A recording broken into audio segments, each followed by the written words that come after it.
Is she to be buried in Christian burial when she willfully seeks her own salvation? I tell thee she is. Therefore make her grave straight. The crowner hath sat on her and deems it Christian burial. How can that be, unless she drowned herself in her own defense? Why, 'tis found so.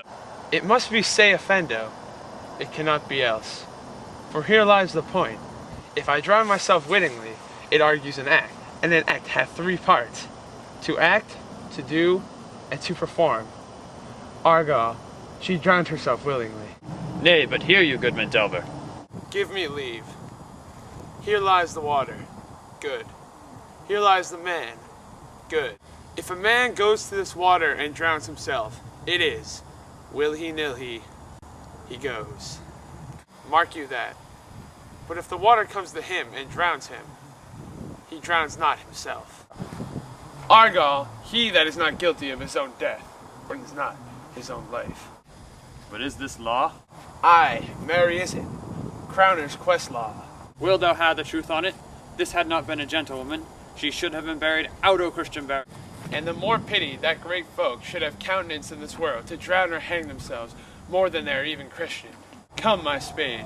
There is no ancient gentleman, but gardeners, ditchers, and grave makers. They hold up Adam's profession.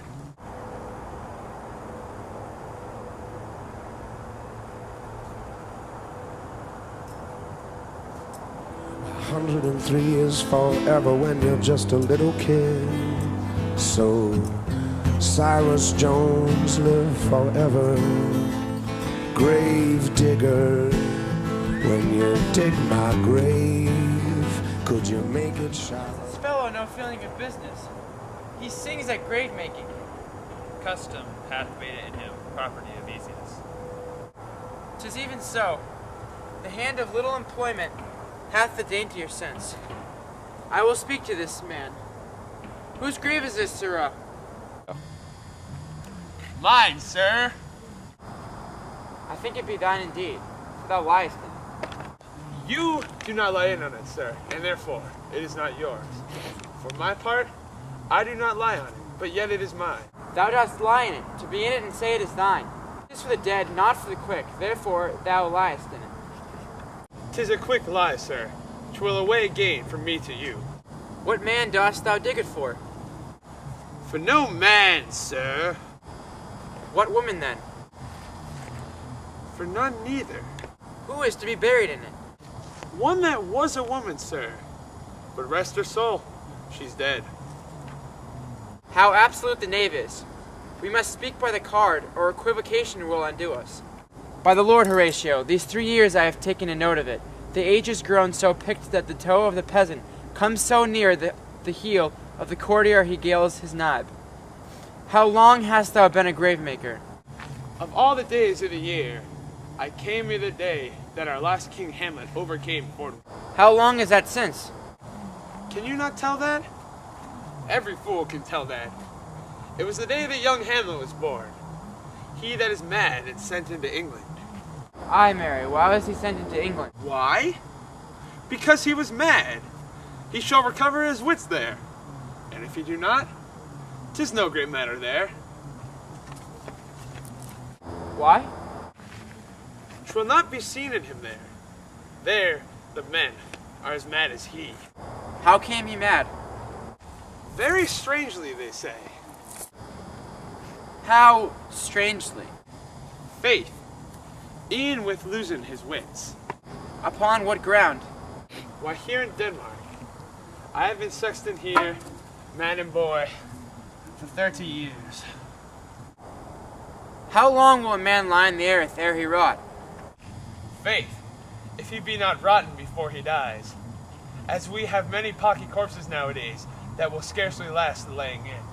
He will last you some 8 or 9 year. A tanner, he will last you 9 year. Why he more than another? Why, sir, he is so tanned from his profession that he will keep out water a great while.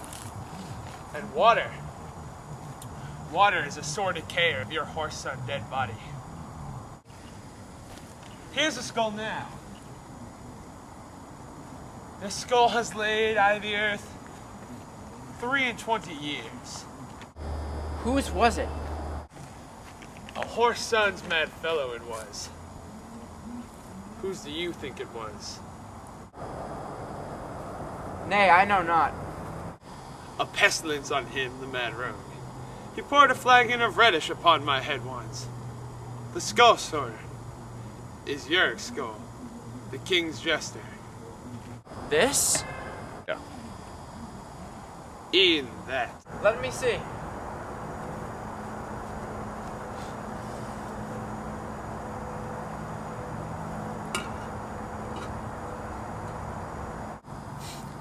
Alas, poor Yorick, I knew him, Horatio, a fellow of infinite jest, of most excellent fancy. He hath borne me on his back 1,000 times, and now, how abhorred in my imagination it is. My gorge rises at it. Here hung those lips that I have kissed I know not how oft. Where be your gyves now, your gambols, your songs, your flashes of merriment that wont to set the table on a roar? Not one now to mock your own grinning, quite chapfallen. Now get you to my lady's chamber and tell her, let her paint an inch thick to this favor she must come. Make her laugh at that.